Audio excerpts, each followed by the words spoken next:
Hum... Vem cá. Eu tenho uma pergunta pra te fazer. É uma pergunta séria e tem tudo a ver com esse mangá e esse vídeo. Você deseja mudar algo em você? Sim? Então esse mangá é pra você e é hoje que nós vamos comentar um pouquinho sobre Omagadoki Doubutsuan, o primeiro mangá serializado de Kohei Horikoshi, o autor de Boku no Hero Academia.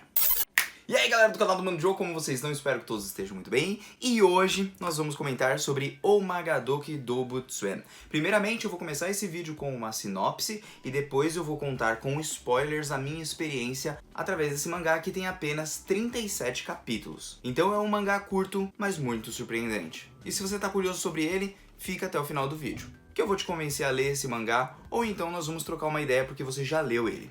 Antes de mais nada, já agradeço pra todo mundo que tá deixando o like, tá deixando o dislike, tá compartilhando, tá comentando, tá se inscrevendo. Eu fico muito feliz com a sua proximidade. E com isso, sem mais enrolação, bora comentar um pouquinho sobre o primeiro mangá que Kohei Horikoshi escreveu pra Shonen Jump. E bom, primeiramente eu tenho que explicar uma breve sinopse pra vocês sobre do que se trata Omagadoki Doubutsuan. E bom, a Oihana é uma menina do ensino médio que adora animais. Só que mais do que adorar os animais, mais do que curtir os animais, todos os animais, quando eu digo baleia, urso, leão, todo tipo de animal que você pode imaginar ela conhece. Ela tem um grande conhecimento sobre todo tipo de animal, mas ela sofre bullying na sua escola por ela ser muito desastrada e por acabar fazendo várias coisas assim, coisas bem desastradas, como tropeçar no próprio pé, chegar atrasada na escola porque tropeçou o caminho inteiro. Então é uma pessoa um tanto quanto insegura e ela procura mudança em si mesma. Ela quer ser uma pessoa menos insegura, ela quer de alguma forma mudar essa situação atual. Até porque ela chega a sofrer uns bullying muito sérios assim na escola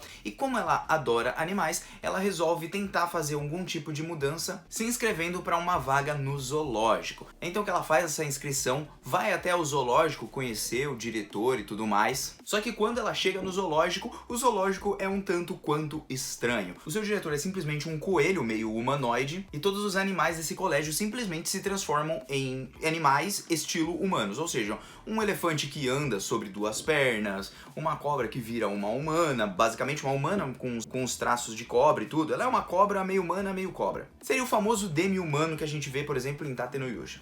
E aí ela começa a descobrir um pouquinho sobre os mistérios desse zoológico e começa a trabalhar lá naquele zoológico por simples e espontânea vontade do diretor Shina. O diretor Shina que é o diretor coelhão. E o que acontece para esses animais estarem transformados, esse monte de coisa? Porque eles não ficam assim ao público, eles só ficam assim quando o diretor solta ali a fumacinha da sua cenoura. E bom, o que acontece é que o nosso diretor Shina, na verdade, ele é um humano. E por causa de uma maldição, ele se transformou num coelho e num humano ao mesmo tempo. E ele tem o poder de transformar os outros animais em formas quase que humanas. E para ele se libertar dessa maldição, ele precisa fazer com que aquele zoológico se transforme no maior zoológico do universo, que seja atraído por todo mundo, que seja o zoológico mais popular. E aí então ele consegue voltar para a sua forma humana. Detalhe que o Shina foi transformado ainda quando ele era criança e desde criança ele foi crescendo como coelho. Só que ninguém sabe disso, até porque aquele zoológico Omagadoki, ele tá praticamente falido. E a Hana vai ter a missão de, junto ao diretor Shina, transformar esse zoológico em um zoológico popular. E bom, por essa premissa básica você deve estar pensando, poxa Joe, que mangá chato, hein? Bom, a primeira coisa que eu tenho que informar pra vocês é que não é chato. A segunda coisa é, o que vocês esperam de animais transformados e que se os humanos acabarem conhecendo esses animais transformados, eles vão pensar em fazer? Eles vão pensar em fazer experimentos ou algum outro tipo de coisa, vocês não acham? Ou seja, vai dar um certo trabalho e o diretor Shina tá lá pra proteger os seus animais. Só que esse diretor Shina, ele também não é simplesmente um coelho que quer fazer o zoológico popular do jeito comum. Até porque ele gosta de coisas divertidas, ou seja, ele gosta de brincar ali com os animais, transformar eles, fazer corrida junto com eles, brigar com eles, sair na porrada com alguns deles, entre outras 1 milhão de coisas. E a Hana, num primeiro momento, claro, ela não vai querer fazer parte daquilo, mas o diretor a obriga a ficar junto com ele e aceitar esse cargo de meio período que vai se tornar um cargo de todo período e ela vai ficar morando praticamente no zoológico. E claro, como estamos falando de uma obra shonen, obviamente nós teremos ali muitas batalhas legais contra outras pessoas que também possuem a mesma maldição do Shina, mas têm objetivos diferentes. E bom, dada essa sinopse, vai ler o mangá. Se você quer saber mais coisinhas assim, então fica no restante do vídeo que eu vou comentar sobre tudo que eu li. Bom, primeiramente o que eu gostaria de comentar, gente, é sobre esse início de história. A primeira coisa que eu gostaria de estabelecer é que a história tem uma boa premissa, embora ela pareça ser um tanto quanto simples e clichê. Porque mesmo o mangá sendo dessa forma, ele consegue atiçar a sua curiosidade para saber o porquê que o diretor mais ou menos se transformou em uma maldição, ou então será que ele realmente vai se tornar humano novamente? Ou então será que esse diretor ele vai crescer? Porque embora a personagem principal de fato da história seja a Aoi Hana, a detentora dos animais do zoológico, o diretor Shina é o que mais rouba a cena em todo o mangá. Seja pelo seu jeito exagerado, seja pelos seus xingamentos, ou seja então pela sua personalidade. Ou até então, se você preferir falar assim, o seu desenvolvimento. E bom, nesse começo de história, nós vamos ter ali mais uma comédia na história, né? Primeiramente é apresentado pra gente o mundo ali, a Wabami, que é a mulher cobra, aí nós temos o Kasai, que é o rinoceronte, nós temos o Shishido, que é o primeiro vilão, entre aspas, que vai ser o leão, e ele se parece muito com o Bakugou, né? Ou eu diria que o Bakugou se parece com ele, porque esse mangá vem antes de Boku no Hero.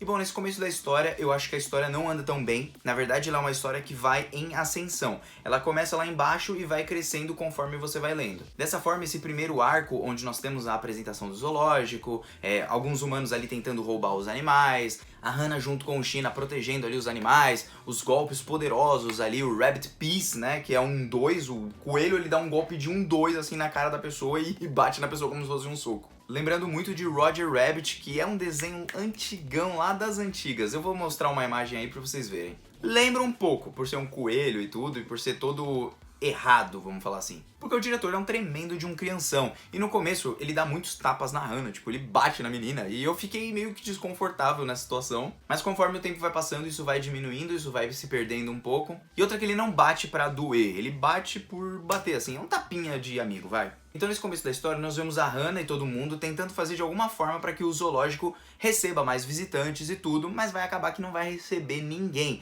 E ainda assim, conhecendo um pouquinho mais sobre os poderes do diretor, a Hana ainda vai soltar o leão. O leão que por ser o rei da selva, ele quer ser o rei ali do zoológico. Então ele entra na porrada junto com o diretor, os dois saem lá no porradão. O diretor vai ganhar, obviamente. E aí nós começamos a perceber como o diretor recruta esses animais, como eram animais desgarrados de todo mundo. Por exemplo, esse leão, ele foi excluído lá da selva, né, onde ele estava. Então o diretor viajou praticamente o mundo inteiro, trouxe esses animais ali pro seu zoológico, todos os animais que estavam sendo rejeitados por todo mundo ou que se sentiam sozinhos, mesmo em meio ao seu bando. Seu bando, manada, o que você prefere chamar aí dos animais, tá bom?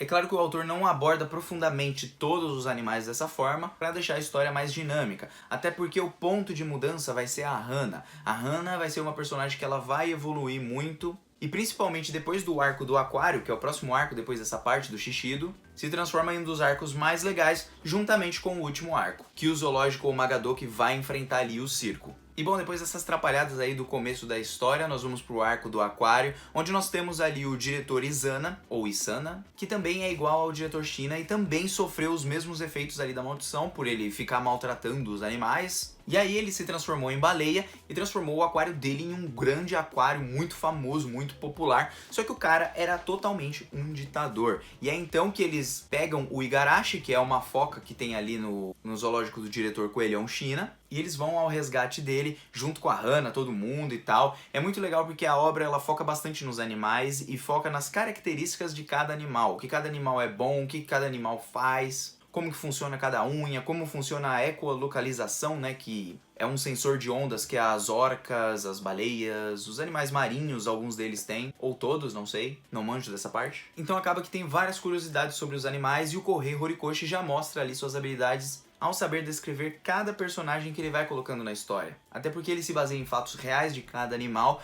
para eles vencerem cada batalha. Ou seja, fica fácil de você, por exemplo, pesquisar e ficar imaginando, poxa, o que o leão pode fazer? Ah, o leão tem a característica disso, disso, disso. Ah, o que a tartaruga pode fazer? Ah, a tartaruga pode fazer isso, isso, isso. Então a história acaba ficando muito divertida, porque traça ali os poderes, e mesmo uma pessoa mais leiga que não conheça nada sobre os animais, como eu, acaba sabendo um pouquinho de algumas coisas, e algumas coisas que você já viu na escola, você acaba relembrando. Então ele usa isso nas batalhas contra o aquário. O diretor Shina mostra o poder, vamos falar assim, do amor de verdade, né, dele gostar dos seus companheiros, Porque o seu objetivo é sempre fazer todas as coisas divertidas. Então se ele quer fazer as coisas divertidas, ele vai fazer do jeito dele, e não obrigando os animais ali a todo tipo de tortura apenas pro aquário fazer sucesso ou então pro zoológico fazer sucesso. É então que ele encara o diretor Izana, que lembra bastante o Overhaul, não sei porquê, mas me lembrou esse personagem. E é então que depois dele ser derrotado, a gente descobre um pouquinho sobre ele, porque mesmo transformando o aquário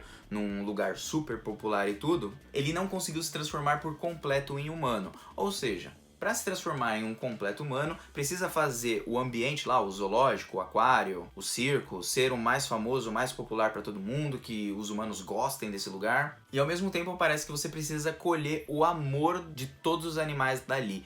Então é assim mais ou menos que funciona para quebrar aquela maldição e a pessoa voltar a ser humana novamente. Sabendo disso, nós vamos pro próximo arco, que é o arco final, o arco do circo, que é então que a Hana ela conhece o Kikuchi, se eu não tô enganado assim é o nome dele. E nós temos mais um vilão que dessa vez vai ser o urso, né? Então esse urso, na verdade, ele estava maquinando tudo entre as sombras, né? Controlando ali o diretor do circo. Porque o diretor do circo queria fazer o seu circo expandir, queria proteger ali também seus animais e tudo. Mas esse diretor transforma o circo num lugar, tipo, totalmente absurdo, maltratando os animais também, maltratando as pessoas que tem ali também, tudo em seu benefício próprio. Só que diferente do vilão passado, o Izana, parece que ele gosta dessas transformações e ele naturalmente não quer se tornar exatamente um humano. Na verdade, ele só quer bater em todo mundo, se aproveitar ali da situação e através dessa forma tentar voltar a ser humano. Mais uma vez nós temos a vitória do diretor Shina, é onde vai acabar ali o arco, explicando de forma bem rápida, tá? Porque a questão toda do mangá, ao terminar esse arco, é pra mostrar o quanto o Shina se importava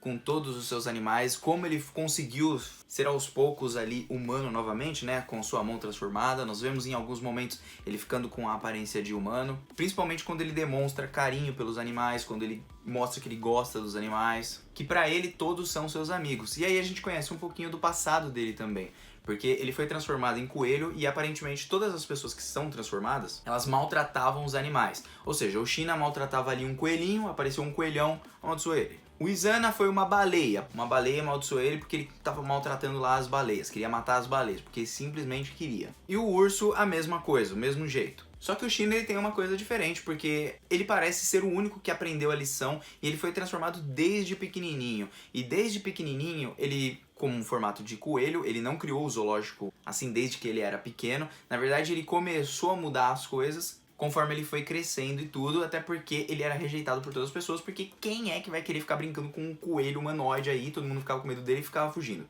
E ele, como era uma criança, ele queria apenas brincar, parecia até ser um órfão. E aí então ele foi recrutando todos esses animais que se transformaram em seus amigos, ganham todo o carinho do diretor Shina, o Shina também ganha carinho por eles, ele gosta muito deles. Nós vemos que tem algumas modulações ali na forma de você lutar, por exemplo, que se o diretor, por exemplo, quisesse que os animais não se transformassem mais e ele conseguisse pegar o poder desses animais, ele poderia puxar de volta. Mas nós vemos que os animais, por consciência própria, eles também podem voltar ali para sua forma de animal natural, concedendo poderes ali pro diretor Shina. Só que como eles concedem de forma mútua e não de uma forma onde você arranca o poder da pessoa, a pessoa pode voltar a se transformar em um animal humanoide. Conhecendo essas parcelas de poderes, a gente fica bem curioso sobre o lendário monstro ali das maldições, né? Que é um bicho que parece um coelho, parece um Digimon aquela praga, com várias partes de vários animais ali. Tem uma baleia, tem um urso, parece que é o monstro que tá transformando todo mundo ali em meio humano, meio animal. Infelizmente o mangá teve o seu fim, então a gente não tem como saber disso, mas a parte legal, acho que do mangá, que ficou mais gravada na minha cabeça,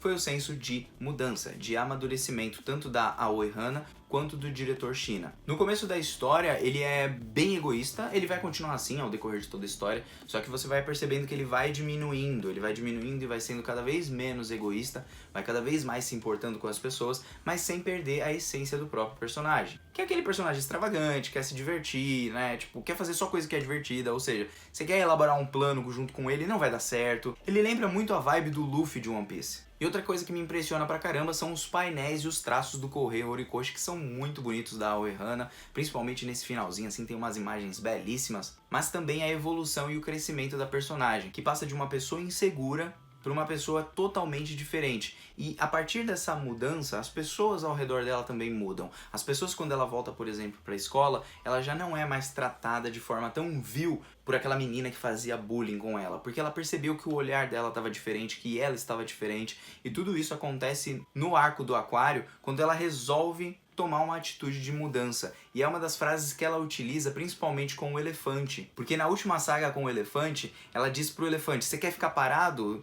Faz alguma coisa, pelo menos faça alguma coisa. Você tem que sempre primeiro dar um primeiro passo para você continuar o seu caminho, senão você nunca vai sair dessa. E aí que o elefante, que é uma pessoa tímida, ele acaba se soltando totalmente. E foi da mesma forma que aconteceu com ela. Ela começa a mudar, ela começa a se tornar menos desastrada. Ainda tem ali um certo desastre nela, ela quase cai no próprio pé no capítulo final, mas trouxe a transformação dela, trouxe a mudança, e que no ritmo do mangá você não sente que foi uma mudança forçada ou uma mudança muito rápida. Então o mangá ele foi muito bem construído para a evolução da própria Aoi Hana e também do próprio diretor, que chega a agradecer ali a Hana, porque nem tudo é pelo próprio bem dele, como ele diz logo no começo do mangá. Isso é pelo bem de todos os animais ali do zoológico. E o detalhe legal é que a Aoi Hana, a partir da mudança dela, ela acaba mudando também o Kikuchi, que é o outro personagem que vai aparecer, que também é do colégio dela. Ele trabalhava ali pro circo, ele também era maltratado e tudo mais, né? Então, cara, eu gostei muito. Tem uns personagens ali que dá pra você shippar, tipo a Wabami com o Kasai, que é o rinoceronte com uma cobra, né? Porque a cobra é super gatinha. E a própria Aoi Hana com o diretor Shina, né? Tipo, eu acho que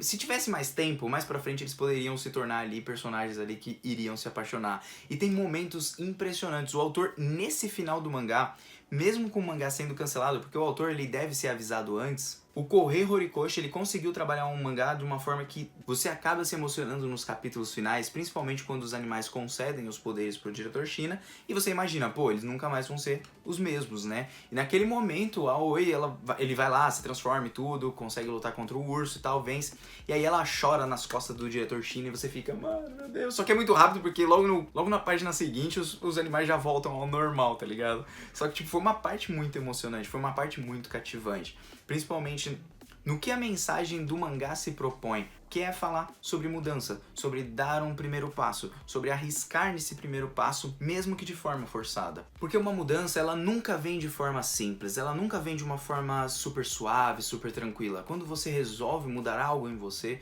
você sempre tem que dar um passo e sofrer no começo essas consequências. Mas precisa sempre manter esse passo firme, assim como mostra bem exemplificado no desenho, porque quando tem o final desse mangá, a gente percebe que a Hana ela vai tropeçar, e quando ela vai tropeçar, ela não tropeça e consegue pisar firme. E o que isso quer dizer? Não só que ela já está mudando, que ela já está mudada, que ela já não é a mesma pessoa que iniciou esse mangá. Isso significa que ela deu um passo firme, que ela se manteve com aquele pé no chão naquele primeiro passo. Ou seja, ela não pegou e tipo, putz, caí e, pô, desisti. Ou então, dei um passo de leve. Não, aquele passo foi, pum, no chão, que é pra cravar ali, pra mostrar que ela realmente estava mudada. E quando você dá um passo na sua vida e você quer algum tipo de mudança, assim como a Hana queria, você faz da mesma forma. Você precisa dar esse passo com firmeza, sem recuar, sem olhar pra trás. E é então que nós encerramos ali o mangá de Omagadoki com o agradecimento do diretor. Ainda tem o 38º capítulo, que tem mais um pouquinho ali da história, o pessoal do aquário vai pedir ajuda lá pro diretor Shina e tudo,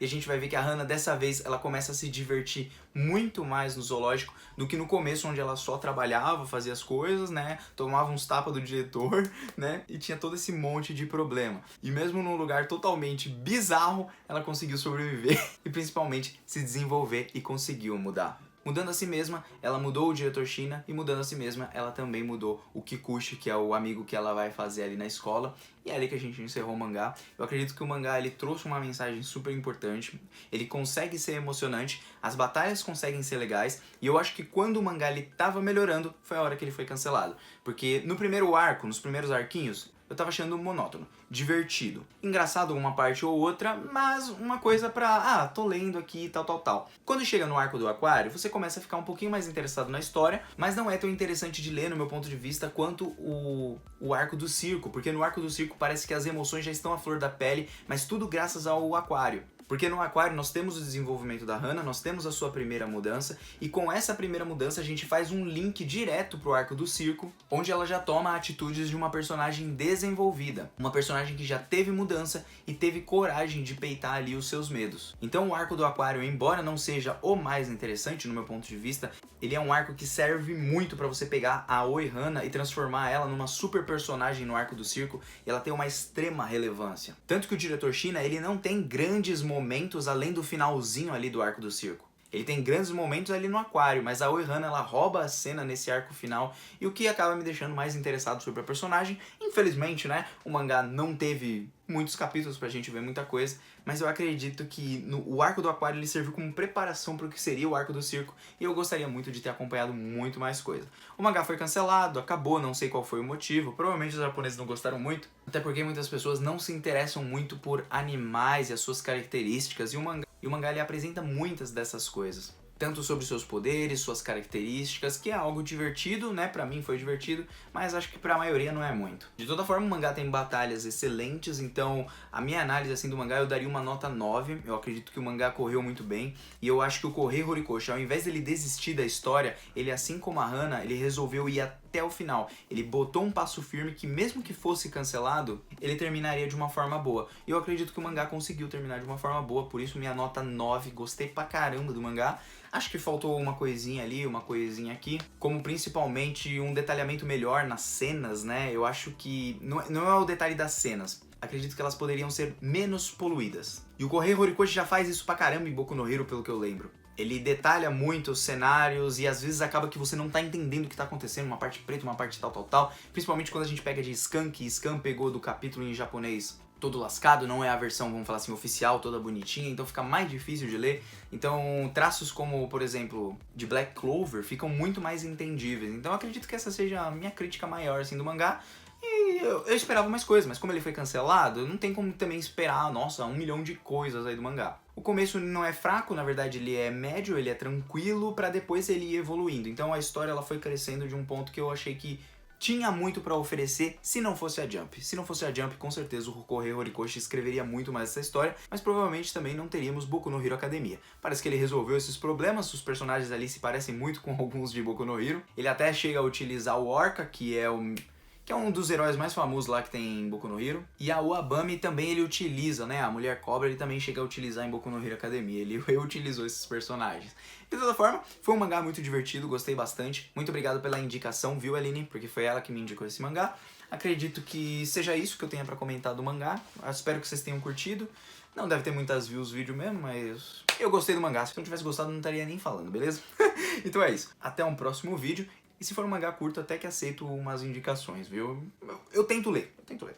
Mano, já tô indo nessa. Até uma próxima. Fui, valeu.